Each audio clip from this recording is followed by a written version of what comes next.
கூப்பிடுறது? பேர் சொல்லி கூப்பிடு. ஆவா சொன்னு புருஷனை பேர் சொல்லக்கூடாதா? போடா லூசு. நீ சமைக்கவே வேண்டாம் மருமகளே, ஒன்னு தங்கமா தாங்குவோம். நீங்க ஒன்னும் வரி பண்ணாதீங்க அரிசி. எங்க அண்ணன் ஒருத்தனுக்காக எத்தனை பேரை வேணா இழக்கலாம். உங்க அம்மா அப்பா எல்லாம் விட்டுட்டு நான் தான் வேணும்னு வந்திருக்கேன். நாமளே இப்படி பாத்துக்கலன்னு அவங்க யோசிக்கிற அளவுக்கு உன்னை பாரு மகாராணி மாதிரி வச்சு பாத்துக்க போறேன். இதுதான் நீங்க மகாராணி மாதிரி பாத்துக்கிற லட்சணமா? பிடிக்கலன்னா உங்க அப்பாவோட அரண்மனைக்கு கிளம்பி போங்கலங்க. எங்க வீடு எங்களுக்கு அரண்மனை தான் சார்.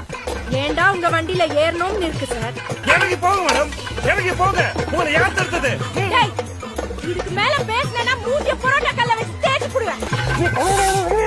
பேசாத. பேச மாட்டேன் சொல்லி பேசிக்கிட்டே தானடா இருக்க நீ. இந்த பட்னாலும் ஐயோ அடே